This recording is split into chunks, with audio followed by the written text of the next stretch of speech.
verse, violently tossed amidst waves of disturbing attitudes and karma, plagued by the hordes of sea monsters, the three kinds of suffering, we seek your inspiration to develop an intense longing to be free from this monstrous ocean of boundless and vicious existence.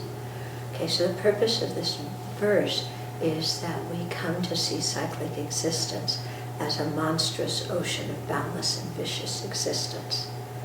Okay, because when we see it that way, then automatically we want to be free of it and we want to attain liberation, because nobody likes to stay in a monstrous ocean of boundless and vicious existence.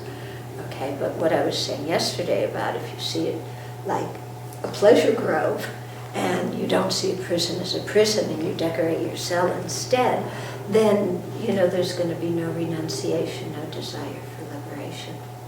So, how do we train our minds to see cyclic existence for what it is, considering that our mind is so obscured and sees things so inaccurately?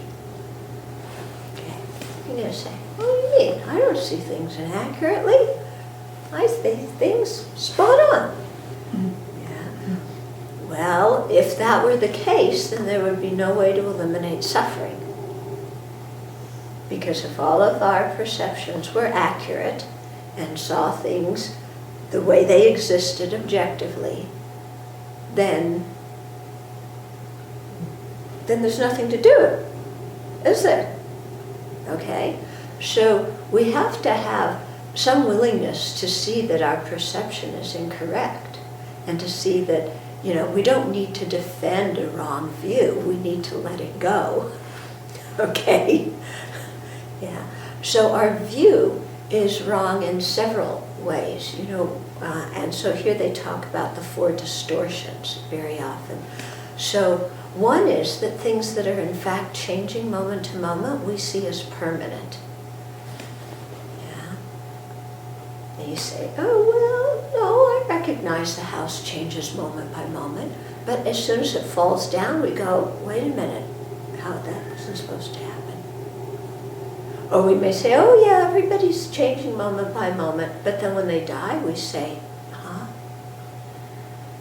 You know? So actually, you know, though we say things are impermanent, you know, our whole way of conceiving and believing them as if they were really static, you know, and that's why we're so surprised when things change.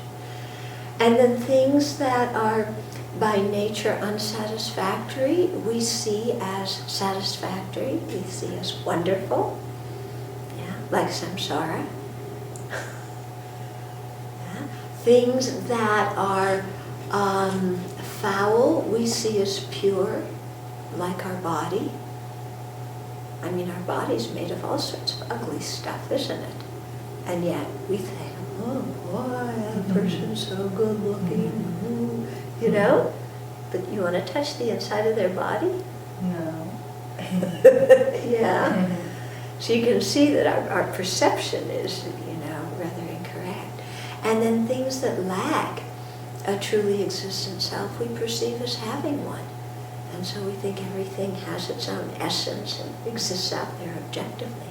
So these kind of wrong views perpetuate, you know, misperceptions, which make afflictions arise, which make us create karma, which create the undesirable experiences we have. Okay? So we have to, especially these 4 distortions, yeah, here I'm talking about the cause of suffering, the second noble truth, we need to really be on the lookout for them and see how they operate in our life and do some real investigation of them and understand how they are incorrect, and then to replace them with the correct way